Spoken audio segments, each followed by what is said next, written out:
So, good evening and a warm welcome back again for another session in the series of Meeting an Expert. As Asia Pacific Institute of Information Technology, we are honored to host this session today with another panel of experts, especially in a time today where many discussions are going on about facing the global challenges. So we warmly welcome all our students who are in the platform today, and of course, members who are joining us from our partner universities, all the foreign delegates and diplomats who are joining us from all around the world, along with our distinguished guests. To start with the session, we now have our chairman of APIT Sri Lanka, Mr. Bandula Egodage, to share his wishes and expressions. Chairman, over to you. Yeah, thank you, Kaushali. In fact, it's a great privilege and it's an honor to once again welcome Francoise Jacob, the UN resident coordinator in Serbia. She is not a stranger for Sri Lanka. If I'm not mistaken, in 1997 to 98 and also after 13 to 2017, he was there in Sri Lanka. So not a stranger. But I would say on behalf of our CEO, Roshan Egodage, and the board of directors, and also the student population and our teachers, staff. So very warmly welcome you once again for this important webinar, Francie, and really we value your time and also your effort for being with us today. Especially, I'm sure you may have heard about APIT. Again, I'm repeating, APIT known as for the quality education. In this journey, whoever who comes to APIT basically end up with the higher academic excellence. So with the great initiative of Dr. Rohanta Atukoral, and now we are moving into this forum. We call it CEO's Forum, and we are bringing many people, many opinion leaders like you for the benefit of our APIT students as well as all our viewers. So our intention is to give overall experience, not only the academic excellence, some leadership experience, and some sort of a extra curricular activities, and also some knowledge about what is happening outside. So I'm not going to talk about the topic what we are going to do with you, but I'm sure you will add value to this entire the chain of CEOs forum, the webinars, and also I'm sure you will add value to or add knowledge to our students population. I kindly request all my students to get the maximum out of you, Francoise, because you have a wide range of experience and wide knowledge in terms of the topic that we are going to discuss. So, Dr. Rohanta, thank you for bringing this sort of this nature important personality here for benefit of our students. So it's a great initiative done by you. So without further ado, I wish everyone for the very fruitful webinar. Over to you, Dr. Rohanta. Thank you once again, Francoise Jacob, for your valuable time. Thank you very much. Thank you very much, Chairman. Chairman of APIT, Vice President Nestle, and also Chairman of the Industrial Association of Sri Lanka at the Chamber of Commerce. It's today a really honor for me to introduce, my former boss and a very special person. Just to give you a quick introduction, Francoise Jacob of France was appointed by the UN General Secretary as the UN Resident Coordinator in Serbia with the host government's approval in October 2019. 24 years of outstanding experience in humanitarian and development work, including 10 years of service to the United Nations Office for Project Services in Asia, Central Asia, Eastern Europe, and Africa. From 2017 to 2019, she was served as the UNOPS representative to the EU institutions in Brussels. Prior to that, Francoise was also in the UNOPS Director for South Asia from 2011 to 2017. She held management positions in UNOPS, UNRWO, ECHO-EU, NGOs, and the private sector in Afghanistan, the Middle East, East Timor, Sudan, Montenegro, Uganda, Rwanda, and the Democratic Republic of Congo. Francois holds a Master's of Business Administration from ESSEC in Paris, and absolutely an honor for me to introduce my former boss, Francoise Jacob, UN Resident Coordinator in Serbia. Over to you, ma'am. Great. Well, thank you so much for inviting me, Rohanta. And Mr. Chairman, Mr. Ego Dage, thank you so much for this very nice introduction. I'm very honored. And I have to say, I think it's part of my duty to talk to the younger generation. And as some of you may know, and Rohanta, I'm sure you know that, the UN Secretary General sees the youth as one of our core audience. So I'm not giving you a favor by talking to you today. I'm doing my duty. That's the first thing I wanted to say. The second thing I want to say is, like you, I was a student. I don't want to say how many years ago, but a long time ago, I was a student. I was an MBA student, as Rohanta just said. So probably very similar to what you do. And I started to work in business, but very quickly I branched out and I did what Rohanta just described now. So I worked with NGOs, I worked with the European Commission and then with the UN. And really, I had fantastic opportunity to manage extremely complex situations. And this is maybe the second thing I have to say is, besides the knowledge that you are acquiring in your different studies, so whether it's an MBA study or whether it's a science study, what is important is how you learn about things and to keep your mind open to knowledge. And this is what I have done. This is what I do in this current job, is expand my knowledge base throughout my life. So while you go through formal education and university level education, and you go to classes and you learn a lot of new things, life for me is an education experience. And I keep saying in my current job, what is the most interesting part is that every hour I talk or I learn about a different topic. So my brain is constantly extending, and it is this expansion of the brain that I believe gives me the ability to address challenges as they come, global challenges, local challenges, etc. Plus, it keeps me alive, and I hope it keeps me young too. So working the brain is important, of course. Working your body, keeping your body strong is equally important. Rohanta knows that I'm a fitness freak, but this is another topic.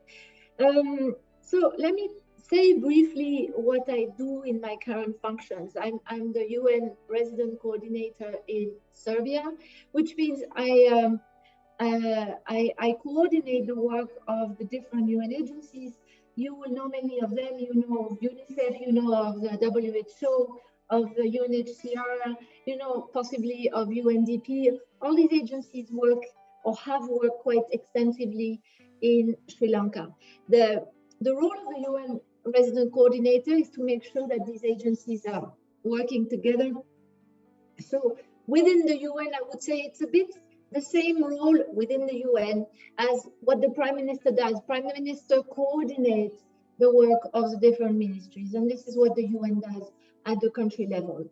And of course, our main counterpart is the government, but a second very important counterpart is the civil society.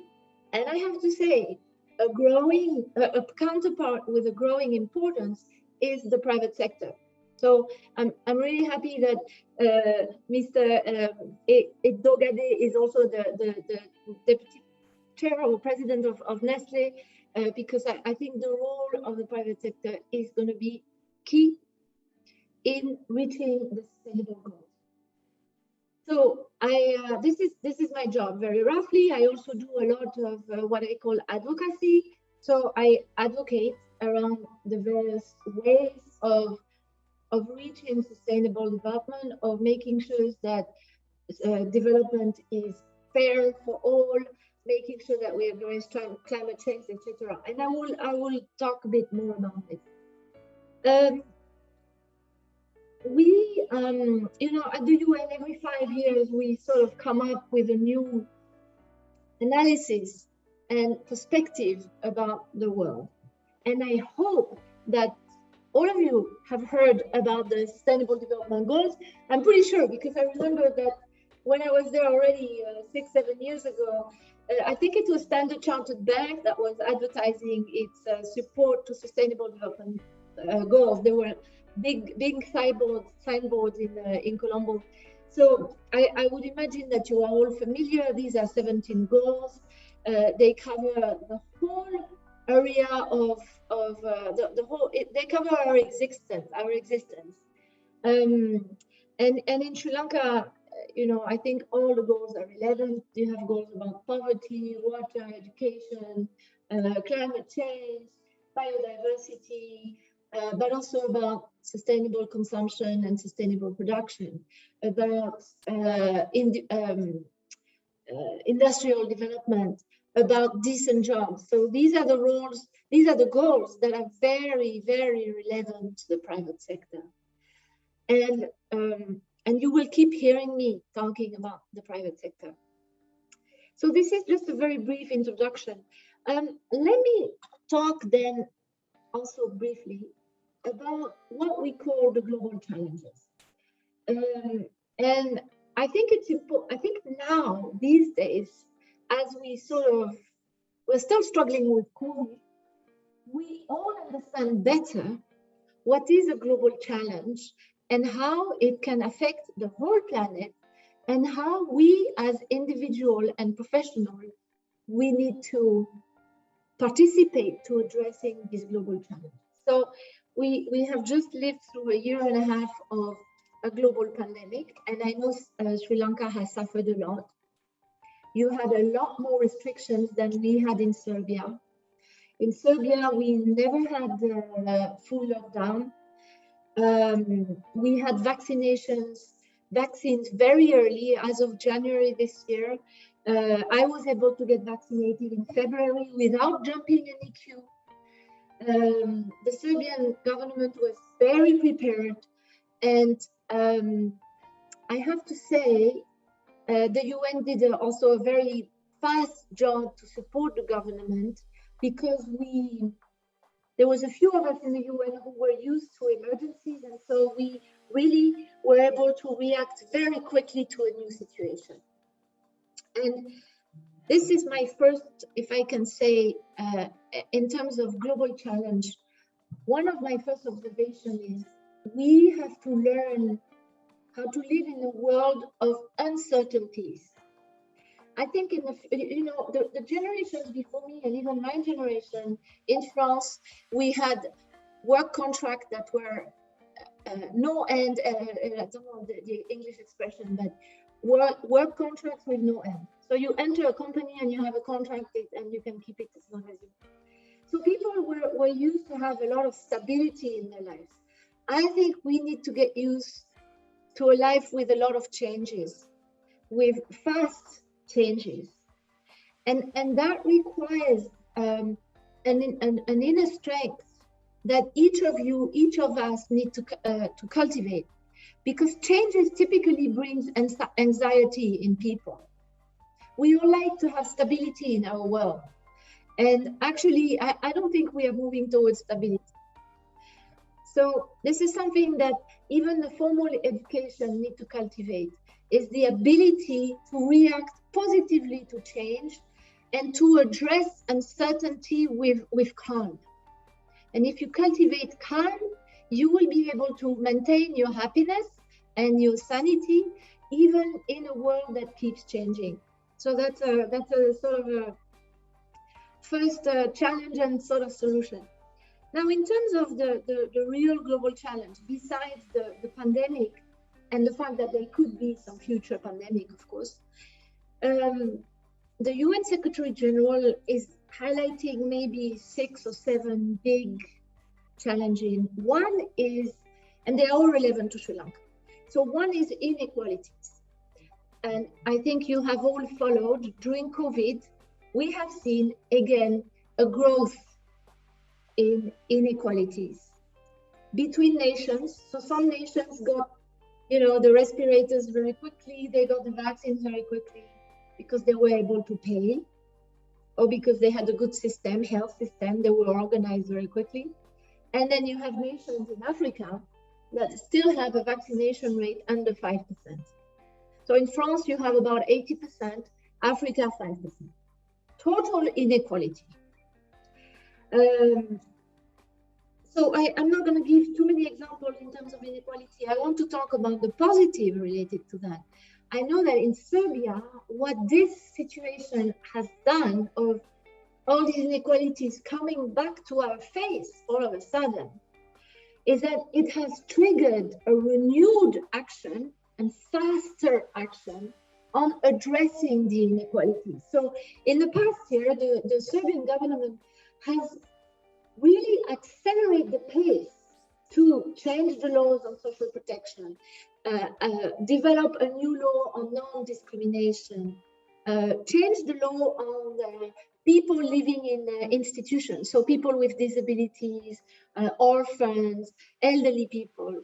So there's been all this work on the legislative framework because we realized during COVID that we could not have all these inequalities again continuing. So I think this was good.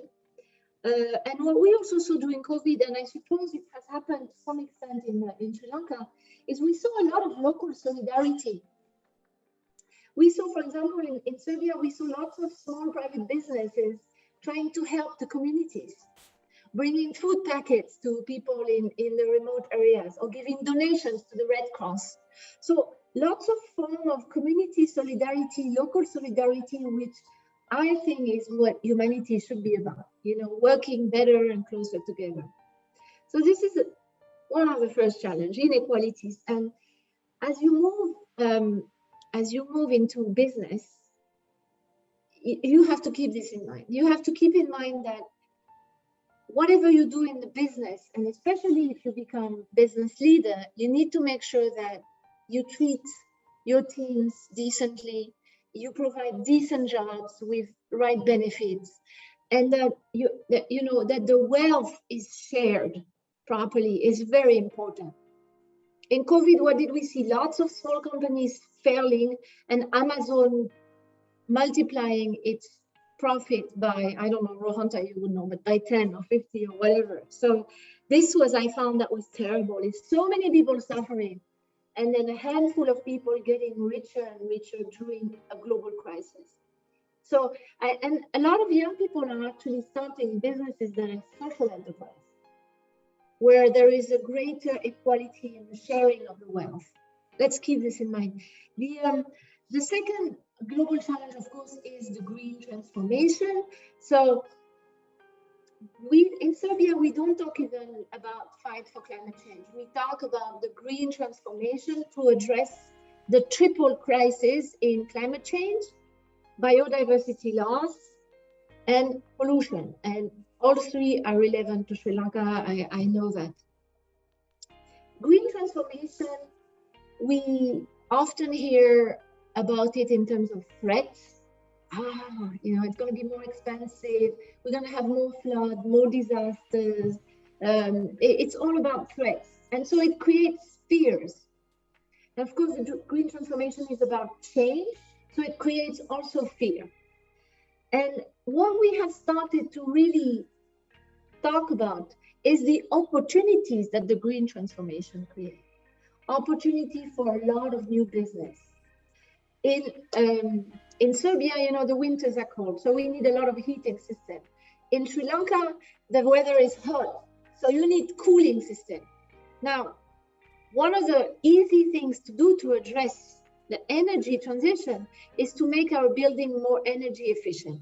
So here it means having better insulation, and in Sri Lanka it's the same thing, better insulation in all buildings. This in itself is a business opportunity. We've calculated that in Serbia, we need to change 1.7 million houses, windows, doors, heating system. So that's just for one country, one small country. this is a huge opportunity for the private sector to, new windows, new skill, lots of work for masons, for whatever, for different category of workers. So these are real opportunities for new jobs, green jobs. And this is what I'm telling all leaders right now, including in Serbia. I said that to the Prime Minister a few weeks ago. I said, you need to build a narrative that is about opportunities, not about threats. So there will be trade-off. Some people are going to suffer, and we need to plan for these people. If they lose the jobs in the coal mines, we, the UN, but others, we need to plan something for these 10,000 people that will lose their jobs. But we cannot keep their jobs and keep the mines open just because it's 10,000 people. Because we will have another 10 million or 100 million who will suffer. So green transformation is important. You have to embrace it. And I believe that more and more MBAs and the different university cycles are talking about the green transformation in the areas that are relevant to what you are studying. But it is very, very important. Another challenge which the Secretary General of the United Nations is considering as very critical is the digitalization of our world. Of course, for you, it's obvious. Your world is completely digital. Me, I'm sort of halfway through. Digitalization is great. We need to understand the trade-off. The trade-off is, as you know, digitalization requires a lot of energy.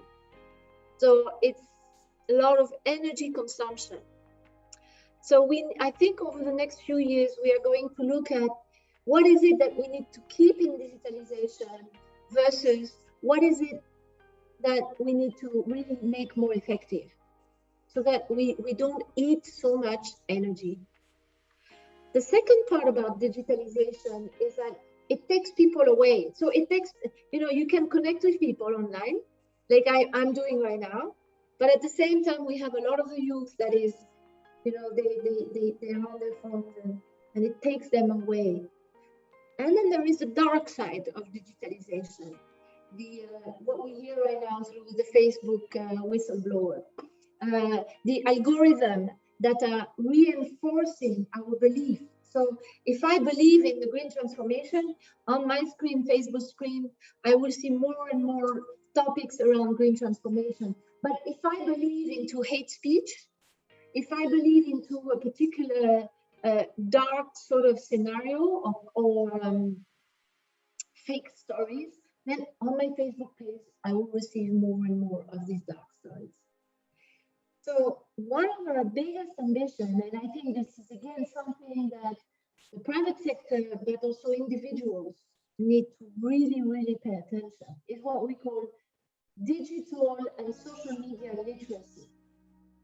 So we must make a greater effort to make sure that we work with or we feed ourselves with real news, not fake news, and that we assess the validity of the information, that we try on our own or through various platforms to, again, get different perspective about one particular topic, and that we are constantly mindful that what we see on screen is not necessarily the reflection of a reality, and that one particular reality may have 5 or 6 different interpretations.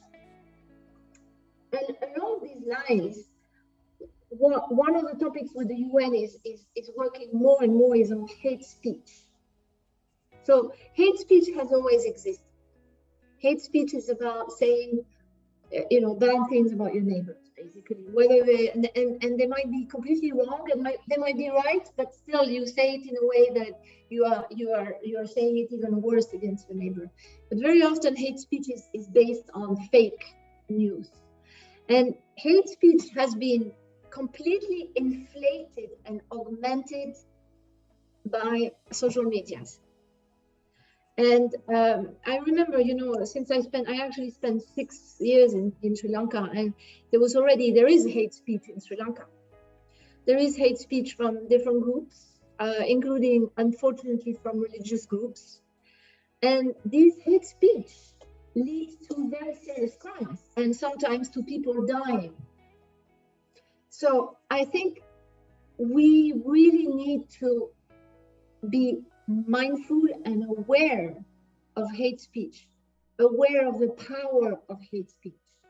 I post certain things on Facebook or on Twitter, and I'm always surprised when I see people commenting either with hate speech or very negatively. And I have realized that I as a UN official, I need to engage with these people, because I you know, if somebody says something hateful towards what I do or towards what the UN do, then it means this person doesn't understand what we are trying to do. Or I don't understand what this person's problem is. And maybe what I say is not addressing this person's problem. So instead of promoting hate speech, we need to promote dialogue. And this has been a big message for me in the past few months since I'm here, because this region of the Balkans has an immense problem of hate speech. I really think we need to cultivate culture of dialogue, culture of compromise. And I think, you know, Sri Lanka has a long history of conflict, unfortunately, and cultivating dialogue remains key. So this is another message. And along that line, there is, of course, the working together. I think private sector, which many of you will get involved with, private sector has this sort of, by nature, is a competitive sector. And that's fine if the competition leads to better services, better goods, better people, better life. But I would say today the private sector need to, as much as the UN need to reach out to the private sector, and the government, of course, does a lot of work with the private sector, but the private sector needs to reach out to other stakeholders. And you know, we have around, I'm sure you are aware of that, the UN has set up this global compact platform where many private sector companies participate. And I can't remember if there is a chapter of the global compact in Sri Lanka. There is a chapter here in Serbia, and there are companies like IKEA that are extremely active. And they are trying to promote good practice. So, for example, they recruit asylum seekers and refugees. And there is another very large drug producing company that is promoting less packaging. And as you know, packaging is a huge problem for the environment. And I keep saying to private sector, if you could change your packaging and reduce it by 50%, it would have such an immense impact on the pollution. And you are in Sri Lanka, you know how polluted the oceans are. And a lot of this pollution is plastic bottles, but a lot of it is about packaging. So if you move into this, any private sector where you have to do a lot of packaging, think about this. Find different processes. And this is about SDG 12, sustainable production. And likewise, as a consumer, you need to request less packaging. So when I go to airport now or any beauty shop and I buy a perfume or a cream, and you know it has 4 different packaging, at the cashier, I remove all the plastic and the boxes, and I say, please tell your supplier to stop all this packaging. We need to act as citizens. I have one final point, and then I'll stop. The Secretary General really wants to work with youth a lot more. So many of you are still students. Some of you might be activists, but just know that we will count and we will reach out a lot more with young people. Young people are very comfortable with you are still very comfortable with the idea of change. You have lots of ideas. You understand the digital world better than I understand. So we really want the young people to be more active in the political life, in the decision-making life. And we, the UN, we are telling a lot of the political leadership to have special engagement and outreach with the young people. And these are people young like you know, early 20s, late 20s, but we go as young as teenagers. So I hope that we can do a lot more with the youth on all the agendas that I have mentioned. So Rohanta, I think I should stop here because it's at least 15 minutes, possibly 20 minutes, and I think it's too long to listen to on screen. Thank you very much, Francois. Lovely hearing you once again. I really cherish the time I work with you, and you are a wonderful boss, very stern, very human, and very, very objective in what you did. And, it was actually an honor to work for you, Francois. I've got a whole heap of questions coming in from different people.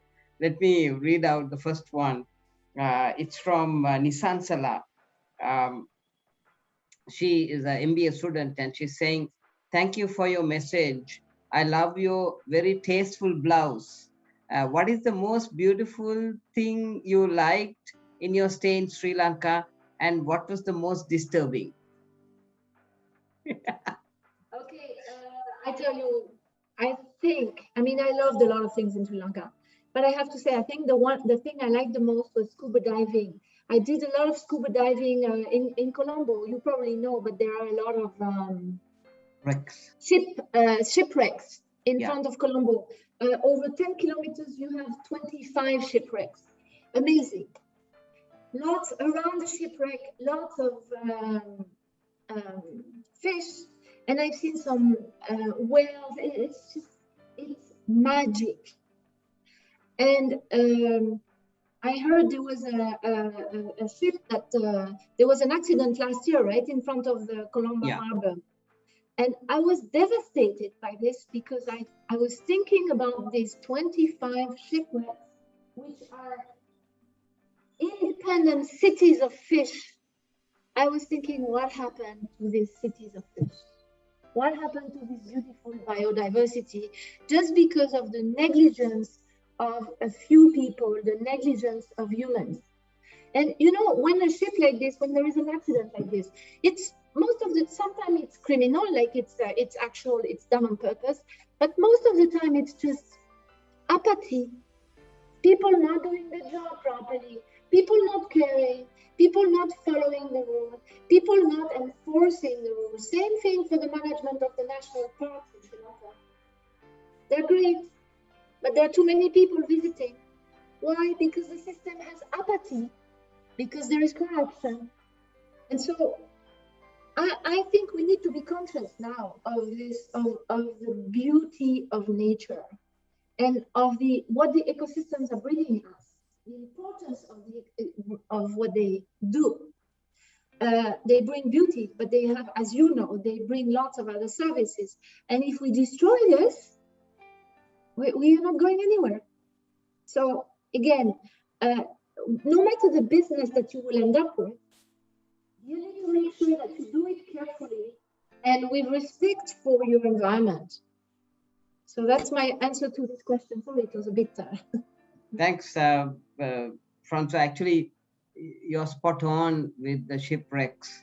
I remember when I was, after the UN, when I joined as chairman of Sri Lanka Tourism, we realized that the shipwreck tourism is a big business globally. And Sri Lanka, if you look at right across the country on a diameter of about 10 to 12 kilometers, they are saying that the highest number of shipwrecks of almost 40 he happens to be in Sri Lanka. There's another question coming in from Sulochana. She has a basic degree from Cardiff University, and of course she's studying for a master's at Staffordshire. And the question she's coming out is, what was the key cultural change you were shocked with when you started working in Sri Lanka?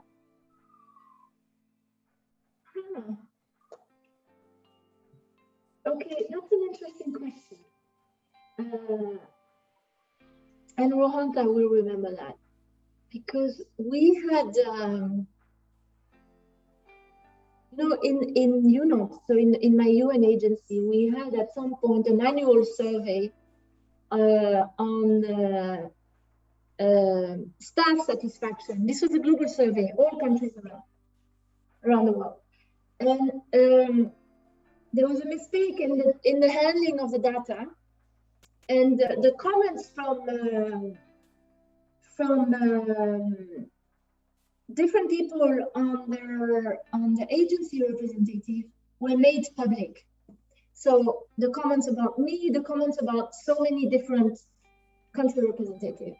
And in my case, there was a comment that says, Francoise doesn't respect the cultural habits of Sri Lanka, something like this. And I was so upset about this, because I feel like when I come to a new country, I try really to understand how people are working, etc. And so I did a bit of I talked to the staff, to the team, and I said, whoa, how can this happen? And what I understood is, being French, I think it's partly because I'm French, maybe also because of my education. I'm very transparent in how I say things. So if I don't like something, I say I don't like it. If I think something is not good, I say this is not good. This is not good enough. If I like something, I say, oh, this is great. So I'm very honest in my interaction with people. I'm not diplomatic enough. And what I realized is that in Sri Lanka, this was not always the right way to do. Because, so I had to sort of adjust the way I would talk to people or engage with people in a softer way, where I could say the same thing, but with different words, with words that were more positive. And I learned a lot. I actually really took this as a lesson, because actually it helped me in the future in many, many different situations, is how to say something that can be perceived as negative. So how to talk about something negative or a criticism, but in a way that makes the person on the other side feel like, okay, I understand what she means, and I understand that I need to do something better, but not in a way where the other person feels accused. So, and still these days, I'm saying this to my team, because I still make this mistake. But my team produce a lot of reports, and they constantly focus on the negative. And I tell them, you need to tell the same thing, because we need to address problems. We need to address problems. But we need to address them in a way that people don't feel like, oh, I'm going to be accused, I'm going to lose my job, or I'm going to have a bad rating. And this is an art, to say things, to talk about problems, but in a way that makes people get motivated to move forward. And when you are the boss, whether it's the boss of a small team or the boss of an entire kingdom, you need to learn that art, is how to address problem in a way that will motivate people.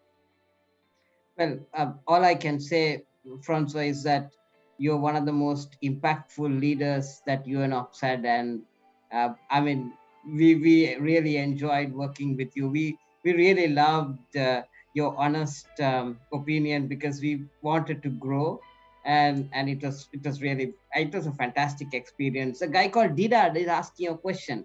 He's saying, thank you for highlighting the inequality issue due to the vaccination. What was the positives, what had happened due to COVID that you observed? Well, look, first there was solidarity. So I have to say, I mean, I look at Serbia because this is where I was during the crisis. There was a lot of individual people who kept their jobs or kept their revenue, who immediately started to try and help people who lost their jobs, or people who knew of elderly people that were stuck somewhere on their own, and who put in place a system of assistance to these elderly people. So there were a lot of these small solidarity movements, which I think is fantastic. We need to cultivate that and recognize that. I think at the level of the nations, the different nations, this is much harder. And again, sitting in Serbia, Serbia was expecting assistance from Europe. And it didn't come right away. It didn't come in the first 4 weeks. And a lot of people were complaining. But what Europe was trying to do, Europe was saying, we are going to procure vaccines or respirators together as Europe, because we will have a stronger power. And we want to make sure that all our elderly people are addressed, are supported first, and then, they're not so old and etc. But what happened in each country is, France, for example, only got a small amount, and so the vaccination was going really, really slowly, and in other countries too. And so French people were saying, but why didn't we procure on our own? Why didn't we procure just for us, France? Because we could have got it right away. Yes, but then the old people in Spain or in Greece, which doesn't have the same purchase power as France, would have to wait. So 80-year-old people in Greece would have to wait, while in France, 30-year-olds were already vaccinated. So I think Europe was trying to fix that. But Europe didn't communicate, or the countries didn't communicate enough about the concept of solidarity, global solidarity. So I think, to answer the question, I think there was a lot of attempts for global solidarity. And what we saw with the UN, because we started our own platform, the Global Compact, the COVAX platform was supposed to, we wanted to purchase 2 billion vaccination doses to distribute to the poorest country. And we couldn't purchase, we had the money, but the purchasing orders for vaccination had already been taken by all the rich countries. Canada had ordered 5 doses for each citizen. They don't need 5 doses, they need 4 doses. But they ordered 5 doses and paid. So then all these COVAX and the African countries couldn't get it. And so now we have generated a new discussion on what should be global solidarity. When there is a global crisis, what mechanism we need to put in place that there is global solidarity.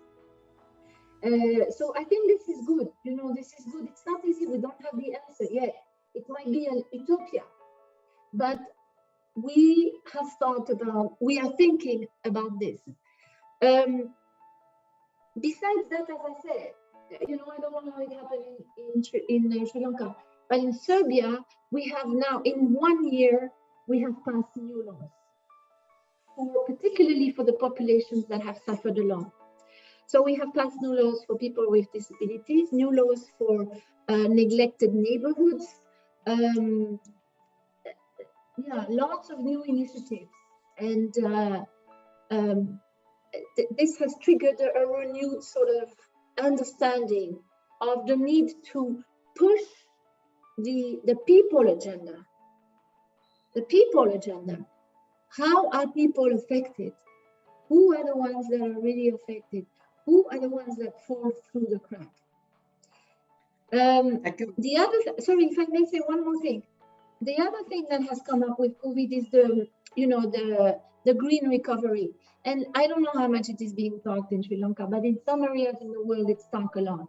So I think that the COVID has generated a new interest for the green, for the fight for climate change and the green transformation, because we know this came from a huge loss in nature, over exploitation of nature. Okay, I'll stop here. True.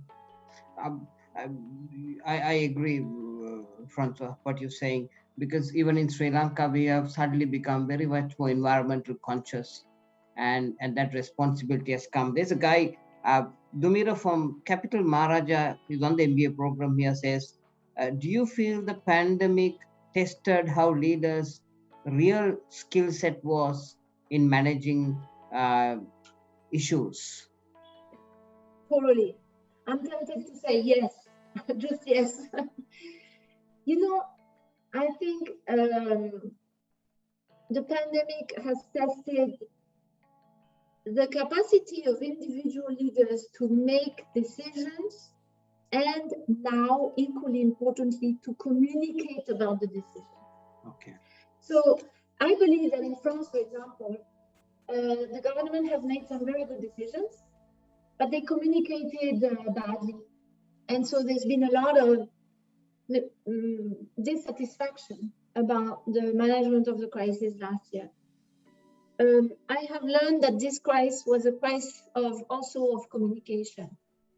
I think there was not one way to react to the crisis because different countries had different level of preparedness. Yeah. But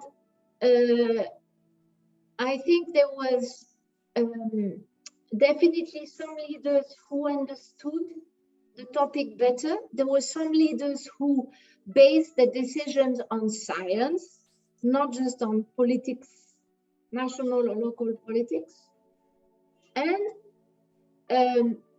there were leaders who communicate in different ways. So if you look at Angela Merkel, the German chancellor, all her communication was very calm. She was just saying, hey guys, you need to follow the rules. Of course, she talks to Germans. So they have a different way, they have a different social cohesion. And my German friends were saying to me, well, we have rules, we follow them. French people, the moment you give them rules, they say, I don't want to follow that rules. So there was some joke in France that if you want French people to follow some rules, you need to declare opposite rules. But I think this was a big learning. But one more thing I want to say is what I started with, managing uncertainty. I saw in France, my mom lives in a small town. She was among the first vaccinated. She's 90 years old. Why? Because the mayor of that town was extremely proactive. Immediately, bam, bam, I'm going to take the football stadium or the gym stadium. I'm going to put all the nurses there. I'm ordering, I'm calling the mayor, I'm calling the regional provincial governor, and bing. This guy organized everything. The village, the town next door, the people waited another 2 months because the mayor was waiting for something to happen. Oh, central government will tell me when it will happen. So I think this is a skill that we need to develop in people, is our ability to react to a change, to react to a new situation, and to do it mindfully and with calm. No anger, no need to accuse, point the finger, oh, these guys haven't done that. In the meantime, situation is getting worse. So we focus on the action without focusing on all the bad stuff, you know. Rashmi, she's saying, I'm a tennis fan and world #1 Novak Djokovic is from Serbia. Is he popular there? And did he influence the vaccination program of youth? Yeah, so very good question. I mentioned it very briefly. Maybe it was before we went public. Live. But yeah, of course, he's a very well-known and very loved figure in Serbia. And he was, he was part of the anti-vax. Initially, his attitude was very controversial and criticized because, he was not following the distance rules. There was some tournaments that where COVID was unfortunately disseminated. I think, and then, initially he was saying, oh, we can treat all this with vitamins. I think he realized that this was maybe not the most intelligent thing to do. I don't think he has become a great advocate of vaccination, but at least he's not advocating against vaccination. And so this is the response for the tennis player, right? But if I can take this topic a little bit with a wider perspective, we as the UN, we try and work with all stakeholders. So we also went to the religious leaders, because a lot of the religious leaders have not taken position in favor of vaccination. And we have to sort of understand where their own limits are. So I went to see a few of the top religious leaders here, and some of them told me, okay, I will talk more about vaccination. Some of them told me, okay, I will talk more about COVID, but I cannot say directly go for vaccination. No. But they did talk more about COVID, and they basically said you need to follow the advice of the medical corps. So the additional problem with COVID is that 30% of doctors in many countries did not agree with vaccination, which is crazy. So that is another sort of layer of complexity in doing advocacy.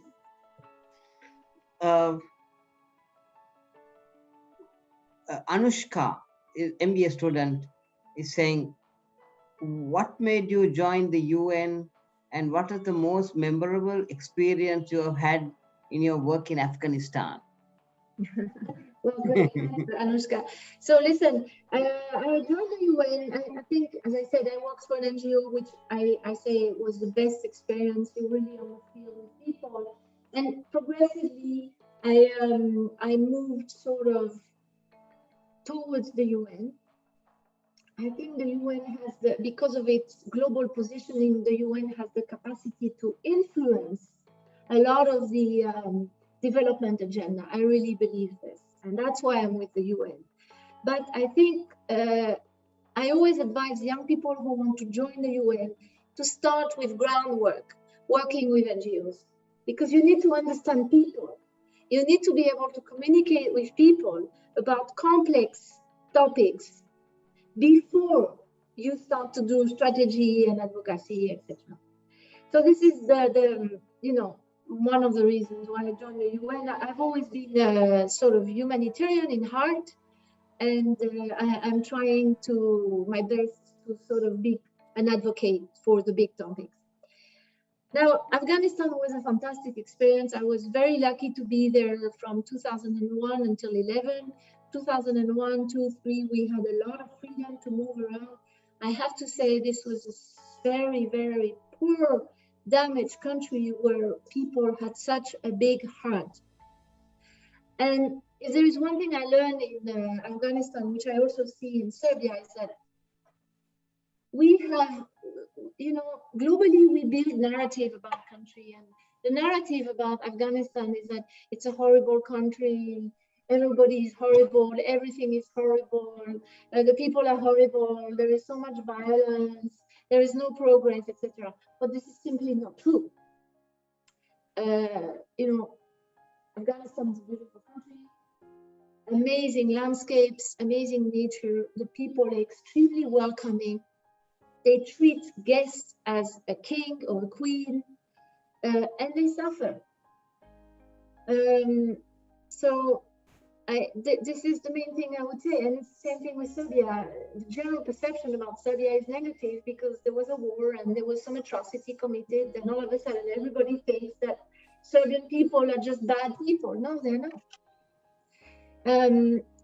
So I think it's important to understand that there is always a different story than the story you see in the media. And every country has amazing capacities to become a great country. And every human around the world, I've seen this because I've lived in so many countries, has the same aspiration, And most people want to live in peace, that in Sri Lanka. So I remain hopeful. And what I can say with Afghanistan is, this is what it has also taught me, is that we need to cultivate hope. And we need to continue to reach out to places that are in such great difficulties, because sometimes somebody in Sri Lanka told me, an old lady told me something years ago. I was in Jaffna and I was telling her, you know, I only do this small program with you. I can't change your life. She said, it doesn't matter. What matters is that you are here. You are here and you show your compassion. You show your compassion for me and for my people because you are here. So the link with the people and compassion, empathy is very important. You have only two more questions, please, Francois, if you can. Anushka says, do you believe in gender equality, or do you believe in the better person must get the job? Okay, listen, this is a tricky question. I believe in gender equality. And I've been fighting for a long time. I've been fighting for more women in my team. I've been fighting for women. But now in some places, we need to fight for men to be part of the team, or for men to be part of the panel. So gender equality is not gender equality. But I think when it comes to jobs, it depends where you are. If you are in a situation where you have hardly any women in the teams, then you need to make sure that no matter what, you bring women in the team. And these women have to have a minimum level of competencies. And believe me, women exist everywhere with competencies. So this is why sometimes it's very useful to have quotas in parliaments, in the UN. When I applied for this job, for resident coordinator, I think there was only 15% of resident coordinators around the world that were women, 10 or 15%. And the Secretary General said, I want parity. And in 5 years, he got parity. And every woman I meet in this job, they're great. So I think we should not underestimate the number of women with very good competencies, or the number of women that have a potential to develop. And as managers, it is our duty to develop the potentials of all our staff members. And maybe some need more development. And maybe sometimes it's the men that don't have the right competencies. There's a lot of men in the wrong jobs, or the men who don't have the competencies for the job that they have. So I think there's not one single answer to this question.